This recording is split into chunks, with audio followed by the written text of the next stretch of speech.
नमस्कार दोस्तों, आपके साथ हूँ रहमान सैफी। जैसा मेरे आप साइड की विंडो पर देख रहे हैं, आज मेरे साथ बात करने के लिए मौजूद है करण सिंह महरोलिया साहब। एक जाना माना नाम, हर कोई जानता है। कर्मचारियों के बीच बहुत ही ज्यादा चर्चित मुद्दा है आज सैलरी को लेकर। केजरीवाल सरकार के आने के बाद केजरीवाल सरकार ने जोरों शोरों से ये नारा लगाया कि अगर आप हमें सरकार में लाएंगे तो हम सैलरी और बाकी लाभांश आपको समय से देंगे। उसके बाद जब सरकार अपनी सत्ता में आ जाती है और आज कर्मचारियों की क्या स्थिति है, उनको वो लाभांश जो वादा किया गया था, जो सैलरी जो वादा किया गया था, क्या वो पूरा हुआ, इसी पर चर्चा करने के लिए करण सिंह महरोलिया साहब मेरे साथ आज विंडो पर मौजूद है। महरोलिया साहब, आपका बहुत बहुत स्वागत है। जी बहुत बहुत धन्यवाद सैफी जी, और आपके सभी दर्शकों को नमस्कार। और सभी को अंबेडकर जयंती की बहुत बहुत बधाई, क्योंकि अंबेडकर जयंती नजदीक है। 3-4 दिन बचे हैं। और जिन लोगों ने रामनवमी मनाई, गणेश चतुर्थी मनाई, और हनुमान जयंती मनाई, दिवाली मनाई, होली मनाई, और अब देखना यह है कि वो लोग अंबेडकर जयंती भी मनाते हैं या नहीं। तो सभी को अंबेडकर जयंती की बहुत बहुत बधाई। सर आपको भी बहुत बहुत। सर आज का मुद्दा है सैलरी को लेकर। सैलरी को लेकर जो सरकार ने वादा किया था, क्या सरकार अपने उस वादे पर खरी है या वादा गोलमोल है?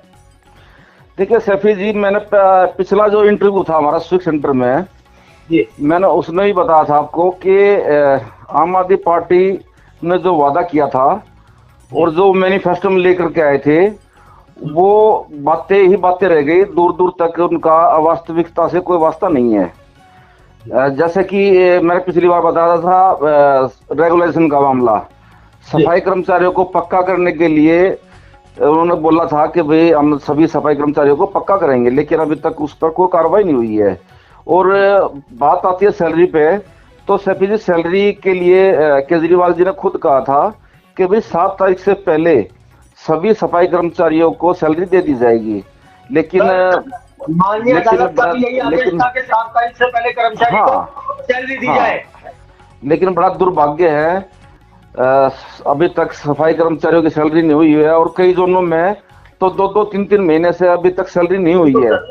एक तो सैलरी लेट होती है, ऊपर से इतनी ज्यादा सैलरी है, 14,000 रुपये इतनी ज्यादा सैलरी है। आदमी उनको इतनी बड़ी रकम को रखे कहाँ? सबसे बड़ी समस्या ये आ रही है सफाई कर्मचारियों के सामने।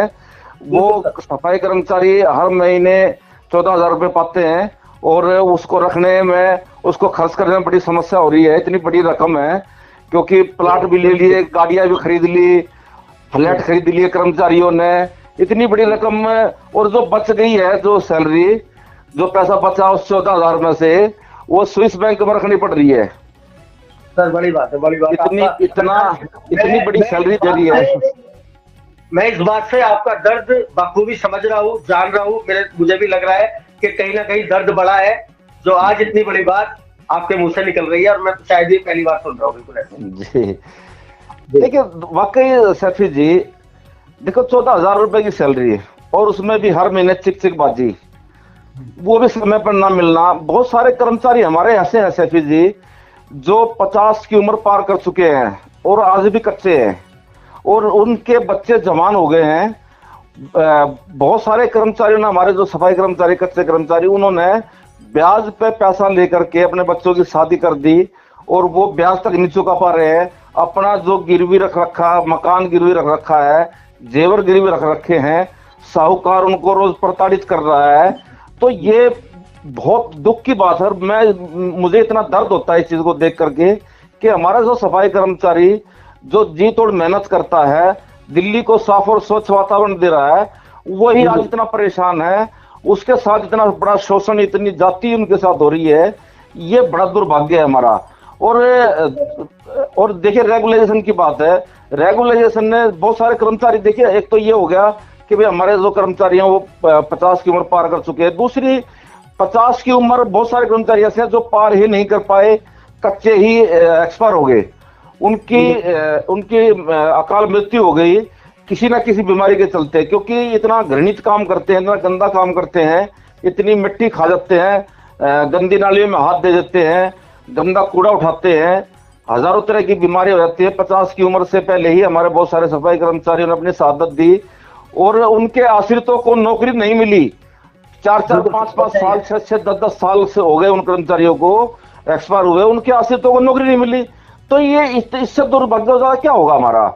और अगर किसी को नौकरी भी मिली भी है तो 1 या 2 सैंक्शन करके उसको घर पे बैठा दिया, वो कर्मचारी आज तराई तराई कर रहे हैं, जो कमाने वाला था उसका, उस परिवार का, वो चला गया, लेकिन उनको, उनके आश्रितों को नौकरी नहीं मिली। अब वो बेचारे करे तो क्या करें। अब वो प्राइवेट नौकरी करते हैं, कहीं 5,000 कहीं 7,000 रुपए महीने की, लेकिन इसमें तो गुजारा नहीं हो सकता। और दूसरी ऊपर से फिर उनके बच्चे भी आगे बड़े हो रहे हैं, उनकी शिक्षा कैसे होगी, उनका स्वास्थ्य का ध्यान कैसे रखा जाएगा, उनके खान पान का ध्यान कैसे रखा जाएगा।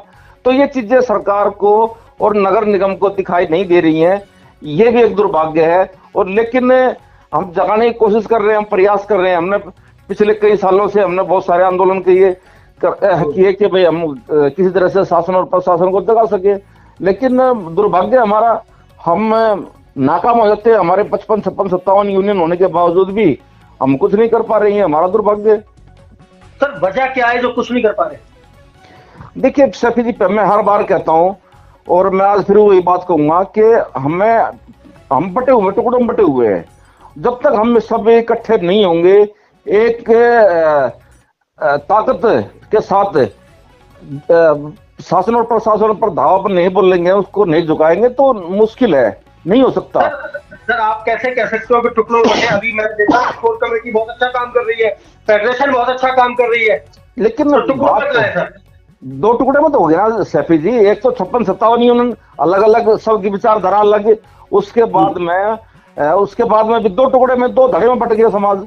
एक कोर कमेटी में चला गया, दूसरा फेडरेशन में चला गया। उसके अलावा भी बहुत सारे संगठन ऐसे हैं जो ना कोर कमेटी में है ना फेडरेशन में है। तो ऐसे काम कैसे चलेगा जब तक हम सब इकट्ठे होकर के लड़ाई नहीं लड़ेंगे। फेडरेशन को खत्म करना पड़ेगा, कोर कमेटी को खत्म करना पड़ेगा, सभी संगठनों को एक प्लेटफॉर्म में लाके, और तब लड़ाई लड़ी जाए। या तो फेडरेशन रहे या कोर कमेटी रहे, ये भी एक तरीका है। सभी संगठनों के साथ मिलकर काम करें, क्यों नहीं कर सकते। लेकिन हमारी विचारधारा, हमारे विचार नहीं मिल पा रहे हैं। हमारे अंदर इतनी, हमारे लोगों के अंदर, संगठनों के अंदर, संगठनों में जो लोग काम कर रहे हैं उनके अंदर इतना जहर भरा हुआ है, वो एक दूसरे को देख के खुश नहीं है। जब वो सामने होते हैं तो बड़ी मीठी मीठी बातें करते हैं, लेकिन जैसे ही पीठ के फिरती है, पीठ के पीछे हजारों तरह की बुराइयां शुरू कर देते हैं। तो ये चीज ठीक नहीं है। ये चीजें हमें, ये बुराइयां, ये कुरीतियां हमें खत्म करनी पड़ेगी। अगर सफाई कर्मचारी भाई बहनों का भला करना है तो हमें एक होना ही पड़ेगा, इसके अलावा हमारे पास कोई रास्ता नहीं है। आज बड़ी बात कही सर आपने, और जो जानकारी मुझे चाहिए थी वो आपने दी है। सफाई कर्मचारियों के लिए कोई संदेश आपका? देखिए, मैं संदेश तो मैं ये कहना चाहूंगा कि जितने भी मेरे सफाई कर्मचारी भाई बहन मुझे सुन रहे हैं, उन सभी से निवेदन है, आप इनका बहिष्कार करें। ये छोटी छोटी यूनियन जिसमें पूरी टीम नहीं है, उनके जोनों में अध्यक्ष नहीं है, लेकिन वो फिर भी लीडर, वो फिर भी राष्ट्रीय अध्यक्ष, वो फिर भी दिल्ली प्रदेश के अध्यक्ष। ऐसे लोगों को आप लोगों ने खदेड़ना होगा, उनको भगाना होगा, कि उनको कहो कि भाई आप लोग एक हो जाओ, और नहीं तो हम आपके धरने प्रदर्शन में नहीं जाएंगे। उनके आप पर्ची मत कटाओ, उनसे आप कोई सहायता मत मांगो। तो इस तरह से ही काम हो सकता है। और दूसरी बात सैफी जी, एक चीज मैं और कहना चाहूंगा। एक बहुत बड़ा दर्द है।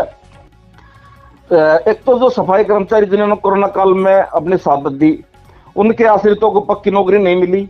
दूसरा वो कर्मचारी जो लेफ्ट आउट के जो कर्मचारी हैं, जिन सफाई कर्मचारियों को 2014 में पक्का हो जाना चाहिए था, आज उनको 9 साल हो गए हैं। 9 साल से वो सिर्फ इस इंतजार में बैठे हैं कि हम पक्के होंगे, लेकिन हमारी खींचतान के चलते वो कर्मचारी भी कहीं ना कहीं रुके हुए हैं, वो भी उसका खामियाजा भुगत रहे हैं। तो ये चीजें ठीक नहीं है।